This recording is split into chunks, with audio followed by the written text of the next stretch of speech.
वृश्चिक राशीच्या जीवनात काही काळ असे येतात की ते फक्त भविष्य बदलत नाहीत तर माणसालाच बदलून टाकतात. 25 फेब्रुवारी नंतर सुरू होणारा काळही असाच आहे.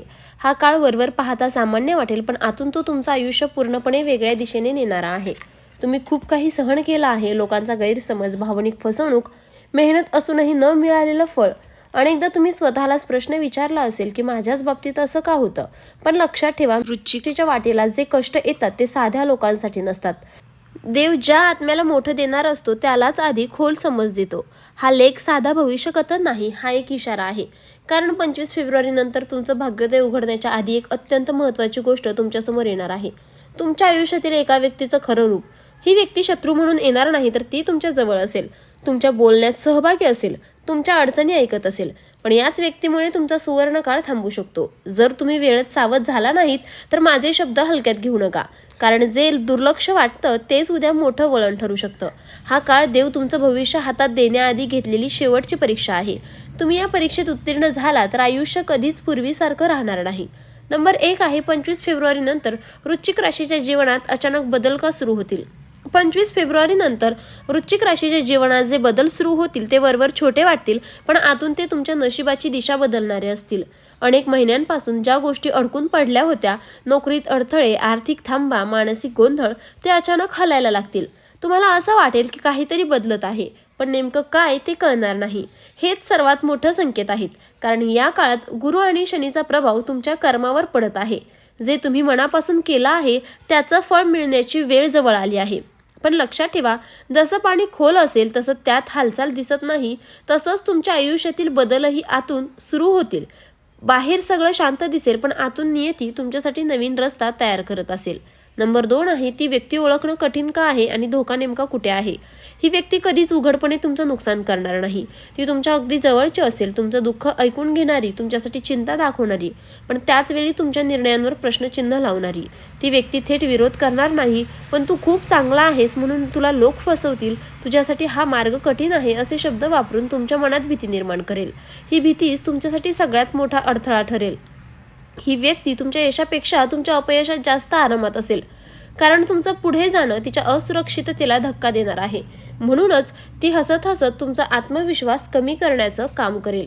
नंबर 3 आहे, वृश्चिक राशीची भावनिक कमजोरी या टप्प्यावर का धोकादायक ठरते. वृश्चिक राशीची सर्वात मोठी ताकद म्हणजे त्यांची करुणा, पण हाच गुण या काळात धोकादायक ठरू शकतो. तुम्ही समोरच्या व्यक्तीच्या वेदना स्वतःच्या मानता, कोणी अडचण सांगितली तर स्वतःच दुःख बाजूला ठेवता.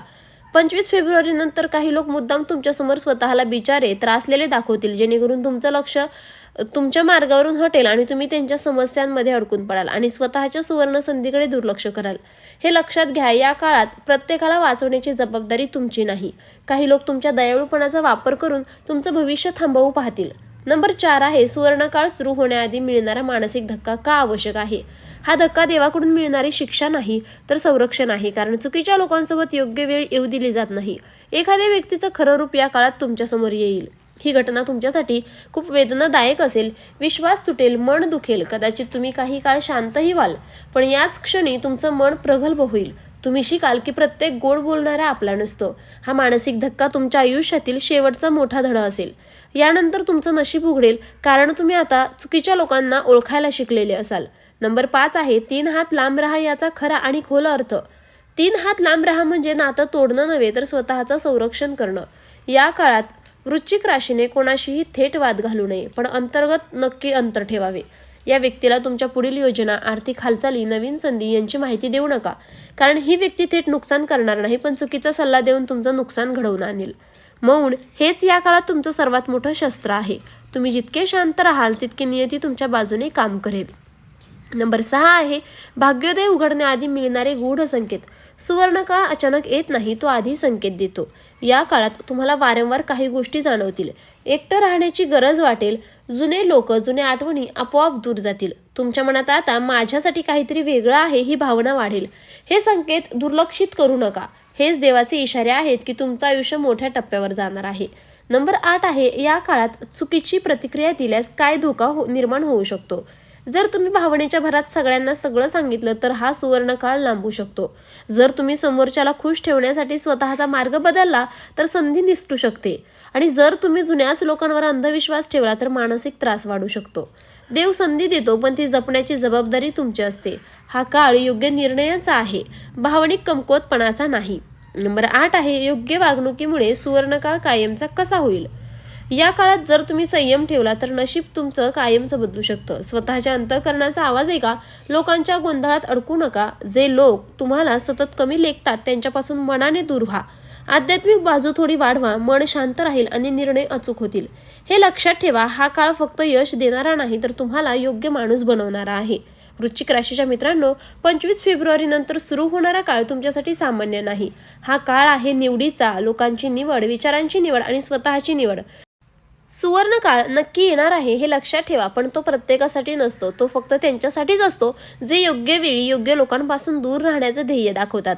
या लेखात सांगितलेली 3 हातांची अंतररेषा ही भिंत नसून एक संरक्षण कवच आहे. हे कवच तुम्हाला भावनिक फसवणुकीपासून, चुकीच्या सल्ल्यांपासून आणि तुमच्या स्वप्नांना अडथळा आणणाऱ्या लोकांपासून वाचवणार आहे. जेव्हा तुम्ही शांत राहता, कमी बोलता आणि स्वतःच्या अंतःकरणावर विश्वास ठेवता, तेव्हाच देव तुमच्यासाठी मार्ग मोकळा करतो. लक्षात ठेवा, तुमचं नशीब कोणालाही हिरावून घेता येणार नाही, पण चुकीच्या लोकांमुळे ते उशिरा नक्कीच येऊ शकतं. म्हणून सावध राहा, संकेत ओळखा आणि स्वतःची किंमत ओळखा. 25 फेब्रुवारी नंतर तुमचं आयुष्य नवीन अध्यायात प्रवेश करणार आहे.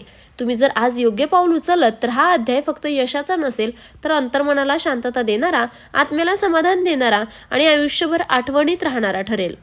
व्हिडिओ पाहिल्याबद्दल धन्यवाद. श्री स्वामी समर्थ.